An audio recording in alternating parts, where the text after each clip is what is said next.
Right. With an hour left to go, I want to move on to the next item, if we may, which is overlapping with some of the subject we've just been debating, the alleged discrimination against small-scale, artisanal and coastal fishermen.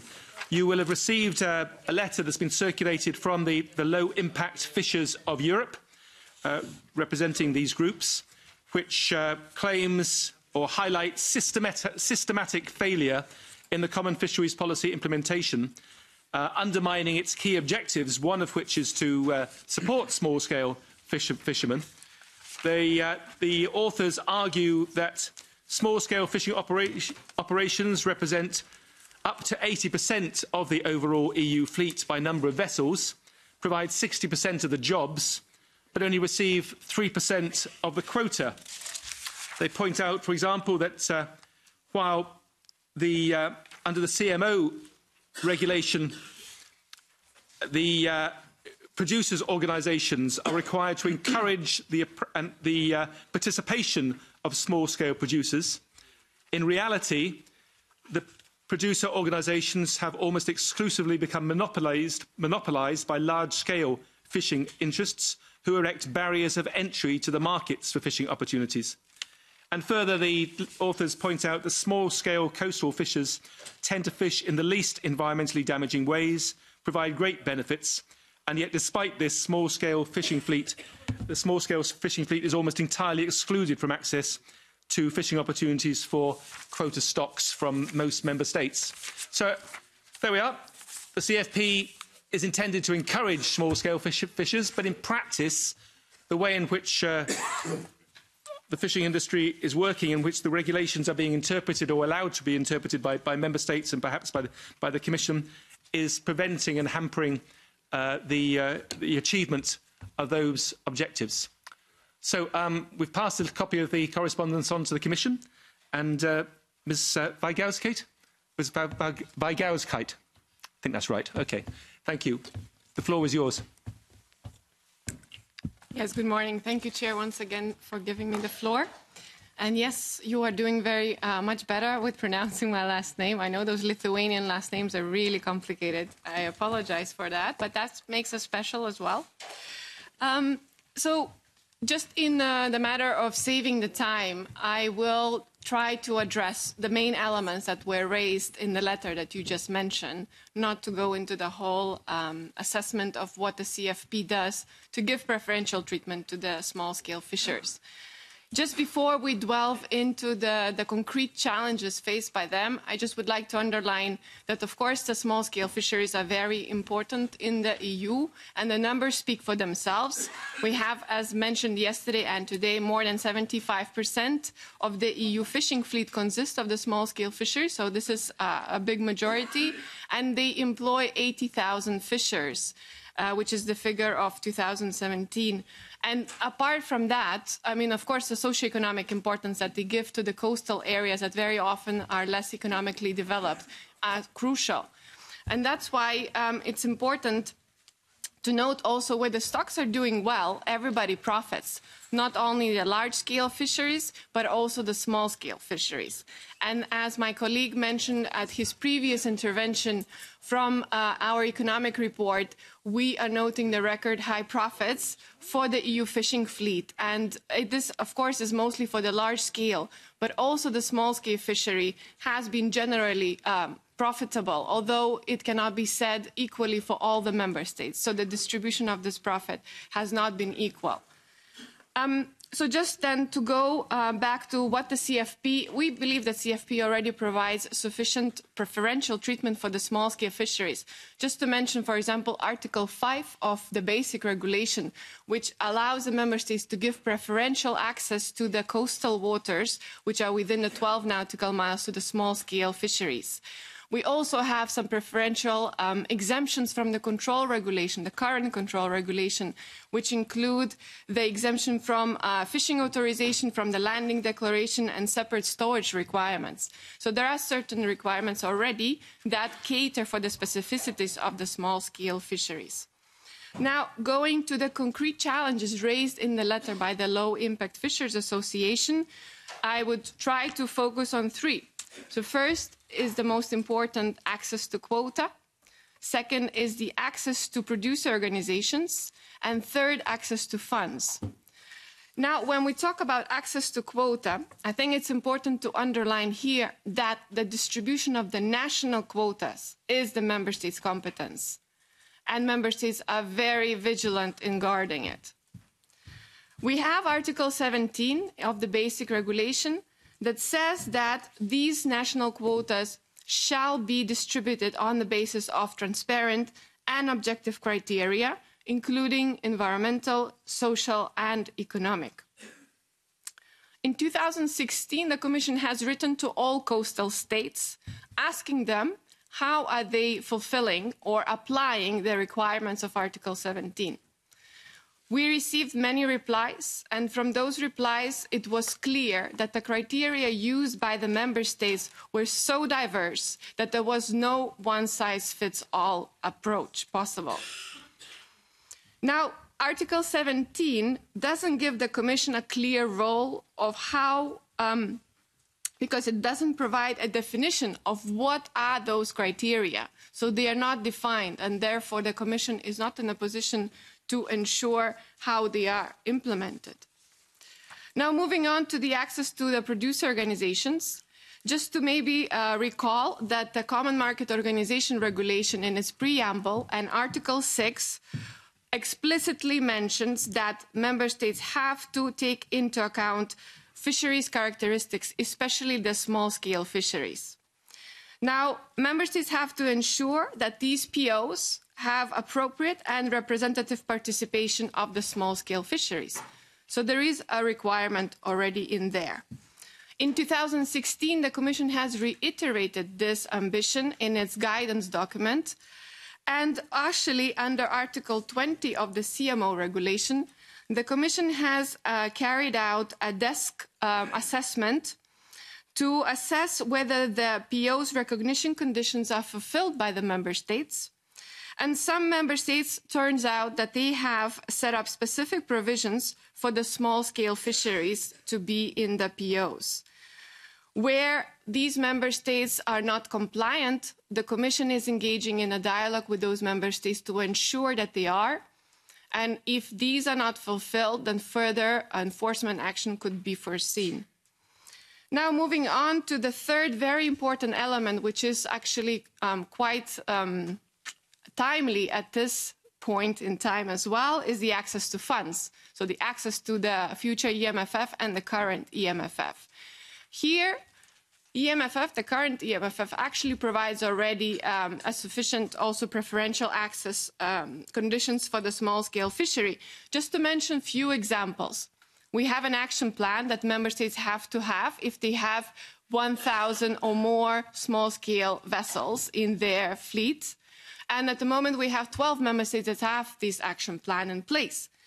We also have a preferential co-financing rate for the small-scale fisheries, which is 80% compared to 50%, which is a standard co-financing rate. Now, the new EMFF, the Commission proposal that you are, I think, quite familiar with, goes a step forward in this. We actually, the co-financing rate is raised to 100% for the small-scale fisheries, and some investments are actually reserved for the small-scale fisheries, like engine replacement, for example. This, of course, I hope that it will remain in the following the trilogue discussions, but this to be seen. And also for the action plan, it is a strengthened approach. It's a strengthened action plan for the small-scale fisheries. So these are the elements that the Commission has proposed in this proposal for the future EMFF. Now, to conclude, I would like to stress that we agree that we need economically strong small-scale fisheries. The coastal communities will benefit from it, and everybody will benefit from it. However, for that, we do need, in the first place, healthy stocks. And to have healthy stocks, we need everyone to play their role, including small-scale fisheries. When I talk about that, it's 3/4 of the EU fleet, so cumulative impact is big. And there we also need small-scale fisheries to work with us together so that we have proper data to take informed decisions to ensure that the stocks are doing well. Thank you.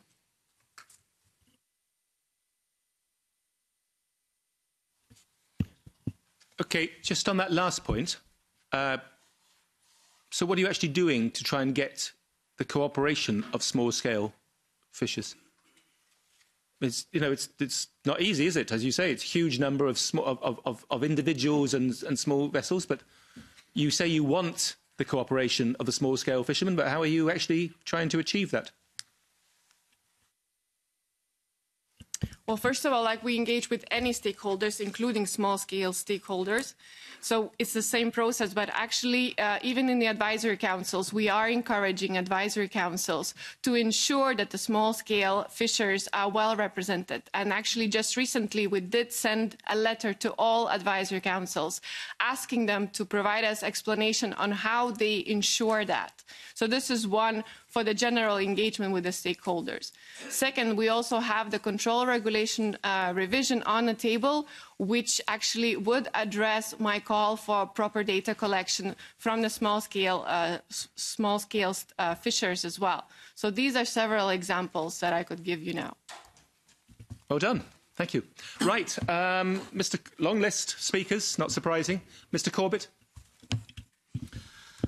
Thank you. I think, again, this is revealing a very unsatisfactory situation. The letter reveals it, and the Commission's reply points out that many of the tools to remedy this are in the hands of the Member States.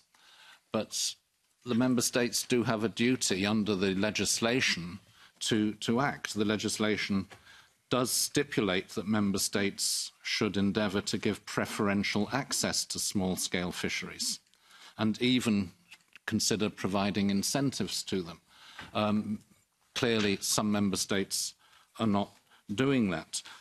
We looked in our previous discussion about how quotas are in the hands in many countries of a very small number of large organisations. Smaller scale and coastal fisheries are clearly being frozen out, not by the EU, but by member states in the way they apply the legislation. In most of the Atlantic member states, small-scale fisheries vessels, 90% of them are not in any producer organisation. In the UK, I think it's up to 90%. In Ireland, it's very high. In other Atlantic states, that's the case. And on the EMFF, I note the Commission's reply saying that 12 member states have an action plan on this, which means there's 10 or 11 that don't have an action plan. So my question really to the Commission is, yes, on some of these points, you say you've taken it up with the member states concerned, you're in dialogue with them. How far are you willing to go in that? Will you institute infringement proceedings if member states really are failing to fulfil the obligations that they signed up to, that they agreed in adopting the legislation? The legislation requires special efforts to be made for small-scale and coastal fisheries. Those special efforts are not being taken, not everywhere, and on the contrary, they seem to be being frozen out of the structures that exist, contrary to what was intended. Okay, Commissioner, I think that's a straight question. Can you give a straight answer? Of course. First of all, just to answer the question on the 12 member states with the action plans, the requirement in the current EMFF is that they would have a significant small-scale fishers sector. So that could also be explained, but it's not a significant sector in those member states that don't have an action plan. Now, about what the Commission is going to do to pursue the member states that do not fulfill the requirements. First of all, when it comes to Article 17, the drafting of it does not give the Commission proper powers to actually enforce it because it doesn't describe what those criteria are. And I think it was also well hinted at the judgment delivered in the UK court in the case brought by Greenpeace in 2016, where the court actually acknowledged that those criteria are not defined and therefore the member state could not be pursued for choosing one criteria over the other in their own determination. But then when it comes to general horizontal enforcement action of the member states. I think we don't have to only focus on small scale, because it's a cross-cutting obligation on the Commission as a guardian of the treaties to pursue member states whenever they violate the requirements of the EU law. And this is what we do. And actually, we do have an infringement open up for the producers' organization that Franciscos can explain to you more. And I also would like to note that this is the idea of the new college as well, that says it's a zero tolerance for non-compliance with the EU law. So this is what the Commission is supposed to do anyways. Franciscos, you want to explain? I don't know if you want more details on this, but we do actually engaging to assess all the process which the member states have in place in order to recognize the producer organizations. This is a 1 year and a half now process.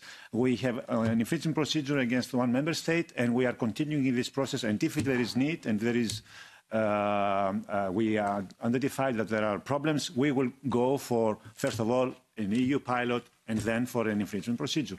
This is a decision taken by this Commission, and we will continue on this process. Okay, we've got about 8 members wish to intervene. We've really only got about another 20 minutes for this item, so please, I say, keep your remarks succinct. Next, Mrs. Roos. Oui, donc je vais être brève. I'll be brief.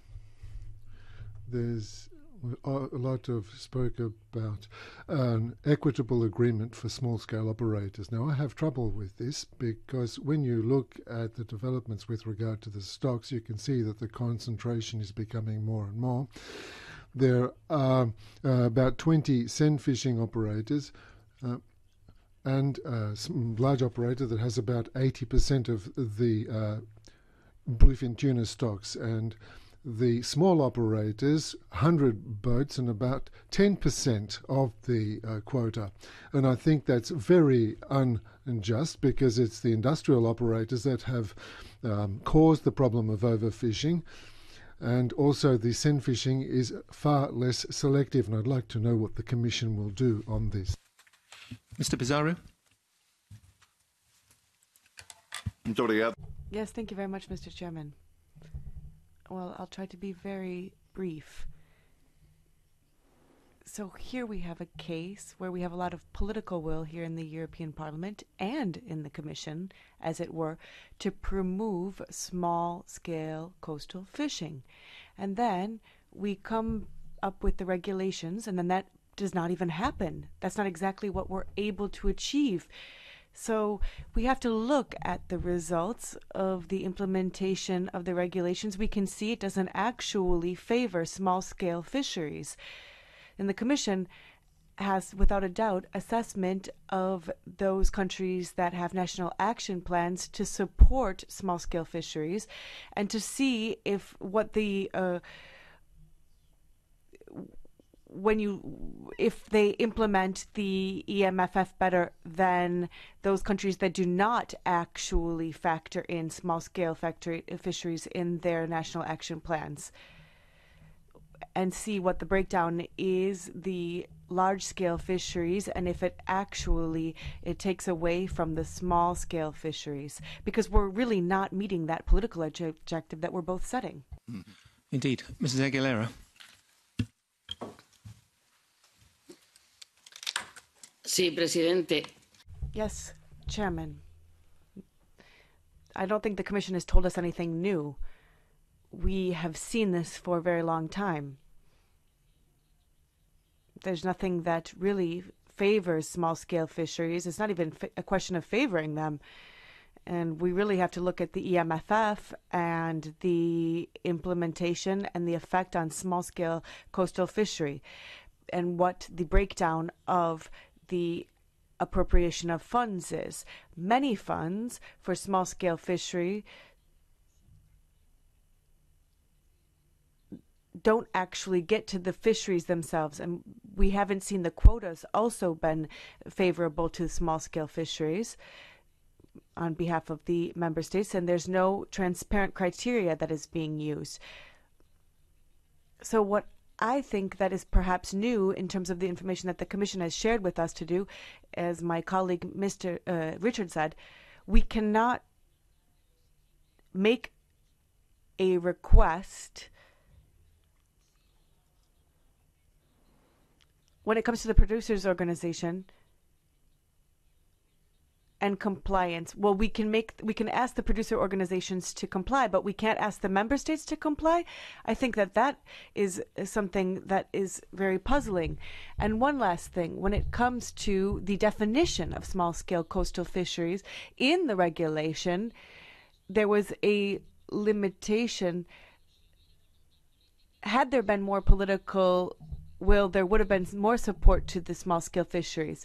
There are a lot of resources that are there, but yet it's not actually reaching the fisheries, the small-scale fisheries themselves. Thank you. Mrs. Thomason. Hvala lijepa, ja neću dugo. Uredba. So I'll be brief. In the CFP, there's a focus on economic growth of coastal areas. It focuses on artisanal and traditional fishing in the most vulnerable zones of the EU. In the text, there is a recognition of the importance of small-scale operators, and I hope that the three institutions will finally agree on a text which will protect the smaller operators and their fleets. Thank you.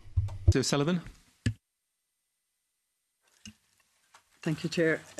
Chair, the Commission just said that it does not define criteria under Article 17 as regards fair distribution of national quota.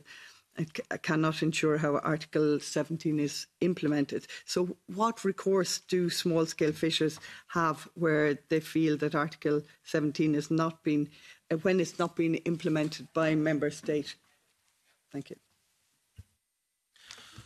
Okay, we have a number of more speakers which I'll turn to, but just to, there's a theme coming out here, which is a lot of sympathy for the letter that's been written, support for small-scale fishers, and a sense of frustration that that the issue that was highlighted in the letter is indeed true, that the objectives of the CFP and the objectives of members here are not being met.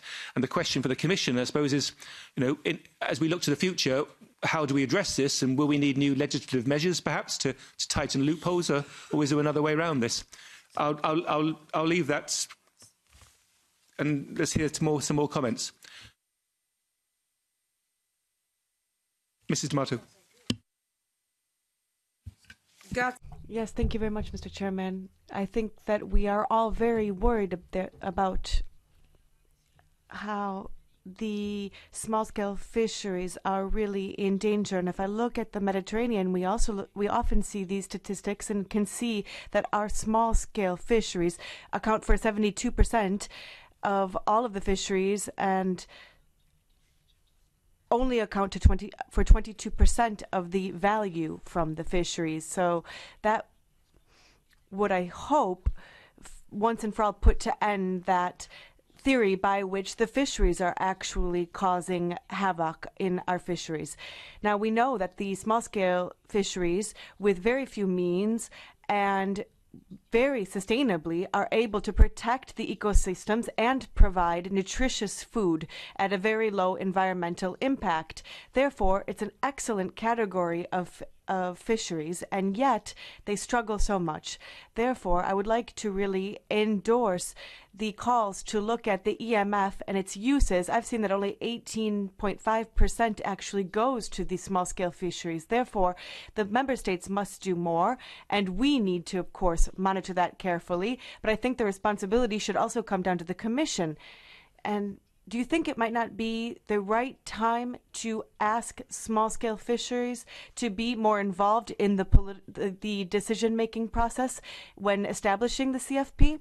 Now, I've heard a lot of our experts speak here in this committee of the fact that it's very difficult to get recognition of their organizations. There's no transparency or criteria, and what could be done, therefore, to increase that transparency? And more specifically, what can you tell us about that? Arto made the point that or claimed that the small scale is only receiving some 18% of the money from the EMFF. We discussed it, or you referred earlier to the profits being made by the fishing fleet in general. But perhaps when you respond, perhaps you can remind the committee how much of the profits are being made by the big sector and how much is being made by the small sector. Anyway, Mrs. Mummery. Thank you, Chair. I dedicate this speech to Mr. Allard. Commission. From my own experience in speaking to fishermen, I think we have to be honest and say that the common fisheries policy has been a total disaster for small-scale fishermen. The implementation of producer organisation has particularly brutalised small-scale fishermen and created a divide between the haves and the have-nots within the industry. According to figures published by Low-Impact Fishers of Europe, we have a situation where 89% of the English fleet can access only 3% of the fishing opportunities. One of the worst lies told in the Brexit debate at the moment by those seeking to remain within the EU bloc is that fishermen sold off their quota. For the vast majority of fishermen, people often struggling to make a living never even had any quota to sell. As small-scale fishermen, they were never allowed to develop a track record which formed the basis on which fishing opportunities were divided amongst the big players. This situation has left many small-scale fishermen struggling to feed their families, renting fish from non-fishing quota holders, often known as slipper skippers, or fishing shellfish to try and make a living. Well, enough is enough.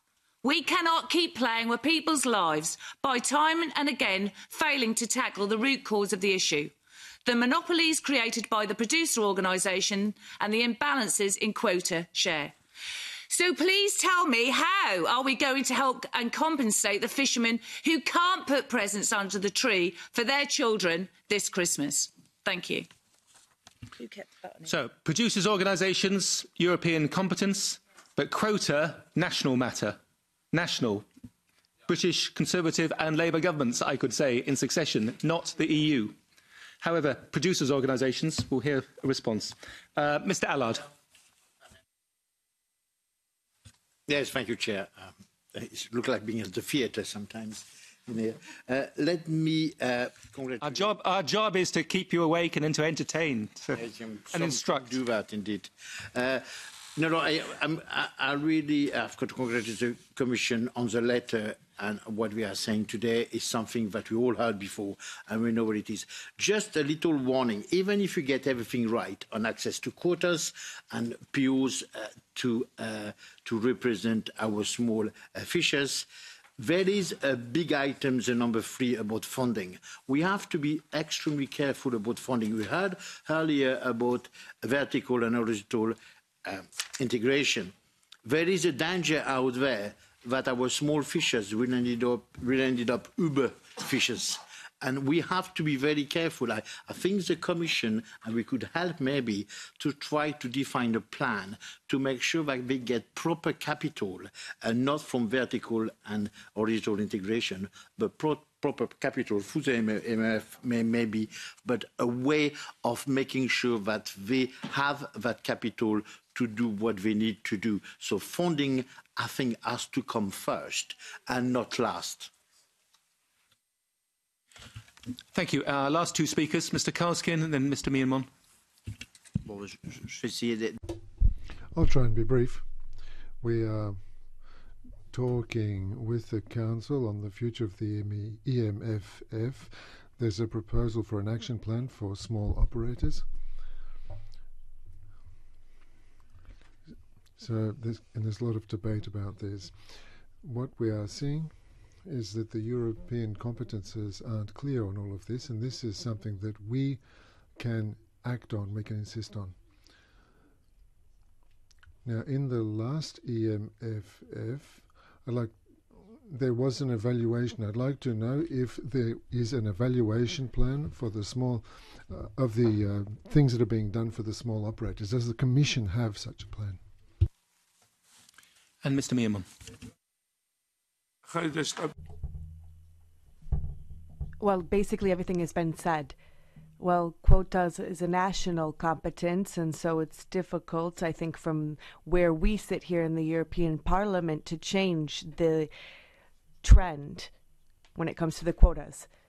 But what we can do here at the European Parliament is, well, look at EMFF. It's in trilogue, and as my colleague Mr. Kalliskin said, that we know that the question has been put to the Commission: is a close attention being paid to small-scale fisheries with the National Action Plan? I think that that is the instrument that we have available to us that is specific for this sector.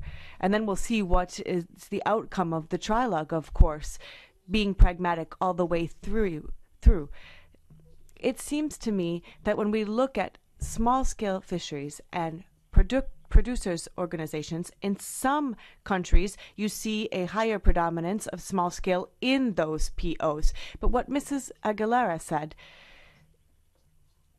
the definition for small scale fisheries is, I think, far too rigid. There's 12, 13, 14 meters, which establishes whether or not is small scale.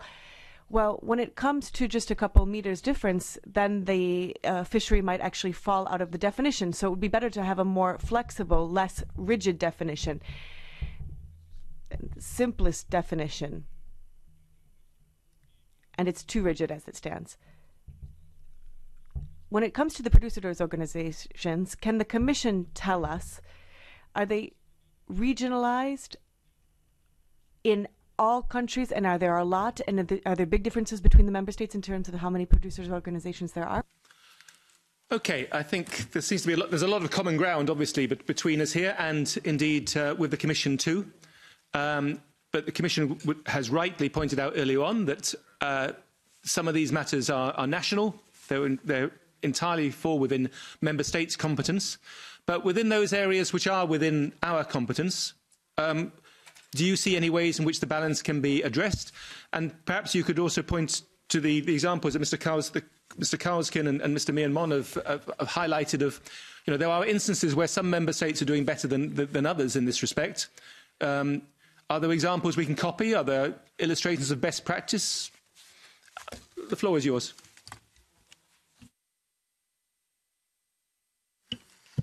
Thanks, Mr. Chair. I feel the need to explain something which is maybe is not too well understood. Even for the producer organizations, the Commission does not hold the responsibility, the primary responsibility. The primary responsibility lies with the member states to adopt criteria for the recognition of the producer organizations and to check that these criteria are correctly applied by the producer organizations. I heard that we are going to do an infringement procedure, or we will ask the producer organizations to comply with the rules, and how the Commission acts on this. Actually, the Commission has, through the legal framework, an obligation to check what is the system the member state has put in place in order to comply with the Common Market Organization regulation. So we are checking the system of the member state. The member states are responsible, and they have the primary responsibility to set the criteria for the recognition. Every time they have to check, in intervals, often, let's say 2 years, if these criteria are well implemented, and if not, to de-recognize the producer organizations. This is the responsibility of the member state. Okay? Our responsibility is to check the overall process of the member states. And that's what we are doing, and that's why we have launched an infringement procedure against the member state, where we found out that the plurality, the demographic function of the criteria were not actually correct. So that's a process, a continuous process. So that's a general, I will say, statement. Now, there are member states who are doing better in the producer organizations because they had a very good, let's say, culture of producer organizations.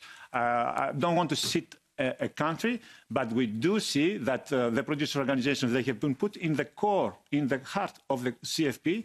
They are using the producer organizations in order to achieve the objectives of common fisheries policies, which is actually the objective of the CFP of the CMO regulation. So briefly, I don't want to go further on this, but as a general statement, that's what I have to say.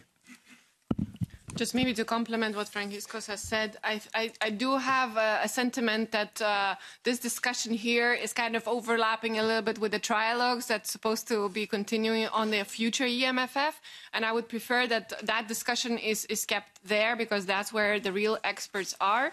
But I would like to use this opportunity to stress the point that if the European Parliament is really serious about ensuring that the funds are available for the small-scale fisheries, please let's make the new EMFF really for that, because, I mean, where the discussions are going is not very clear yet, but if we allow the funds to build new big vessels for big companies, that will take away the money from the small-scale fisheries. So this is just one point. And just to touch upon the concrete questions, Mr. Karleskin, on the impact assessment for the small-scale fisheries, as far as I know, the new MFF impact assessment did have a chapter on the small-scale fisheries assessment. So that was done. With regard to the political process and how to get small-scale fishers more involved, I would go back to what I said about the advisory councils, which for us is the key element that functions very well in the regionalization. So the tool that helps ensure that all the voices are heard, including small-scale fisheries. And as I said, we did send a letter recently to all the advisory councils to reiterate the importance to have well-represented small-scale fisheries. So I would say this is the first entry point. And of course, like any other stakeholder, the small-scale fisheries have all the same avenues to get in contact with the policymakers. Now, about how the current EMFF funds are not being allocated to the small-scale fishers, I think this is really a matter of implementation, which is as well a very national matter for the member states, which they come up with their operational programs. Of course, the Commission participates really heavily in these operational programs, but in the end, how the member state allocate the priorities is their national prerogative as well. But I would once again prefer to focus on the future, and let's make the new fund simpler, so it will also make it more accessible to the small-scale fishers, and let's make sure that only those who really need the money get it with the new fund. And once again, I think there were lots of comments about the concentration of quotas, and where I already explained at my intervention that this is a national matter, and as a Commission, we function within the laws that give us the powers, so we do what we can. But the way Article 17 is drafted, it doesn't really give tools for Commission to do anything drastic. Right, 4 very quick questions. 1, what is the country against which we have against which the Commission has launched infringement procedures? 2, can you give some examples of countries, member states, that have best practice when it comes to including the small sector in the producers' organisations? 3, are the small-scale fishermen making the same profits as the big-scale sector? And finally, this point, do we need new legislation, or do we need to make a legislative change to amend this weakness in Article 17? And is there a way of doing it other than waiting for the next CFP reform? Okay, if you want me to name and same, the country against which we have launched infringement procedure is UK. The United Kingdom. I didn't know the answer to that question when I tabled it, but sorry. It's UK. We do have best practice. No, I mean I have been asked a question. Sorry. Thank you, Mrs. Mummery. Thank you, Commission. Please continue, Commission. I asked on the question which I have been. Yeah. Okay. Okay. So the countries where we see good practices regarding small-scale coastal fisheries is in France. We do have. I have an example somewhere here in front of me. Let's see. Sorry. Combrenor, it's a producer organization in France where everybody, all members are, not all members, but most of the members are small-scale coastal fishers. They are actually working very, very well. On the question regarding the economic performance of small-scale fisheries and large-scale, unfortunately, I don't have the presentation which we did 2 weeks ago, but I have asked my colleagues to have a reply. I don't have the figures here. Let me check if I do have it. No, sorry, I don't have it. but we can come back to you on this. I remember from the presentation that large scale is doing almost 70% of the volume and more than 50% of the value of the overall GVA, gross value added, produced by the fleet sector. But on these details, we can come back to you on the actual figures on this. I think the fourth question is for you. Yes, the reform. Well, as you noticed yesterday, our new commissioner, I think, has barely moved in his coffee mug to his office. So I think it would be premature to engage now in the discussion if new legislation is needed. I think it is his prerogative to define his political mandate priorities. And, well, as in his mission letter is stated, he will assess how to address the elements that are not well reflected in a CFP, including social dimension. And I think when it comes to social dimension, a lot of it has positive benefits towards the small-scale fisheries as well. So I would keep that on hold for now, if you allow. Thank you very much, Commission. We haven't got any simple solutions then, but that was a useful exchange. Thank you very much.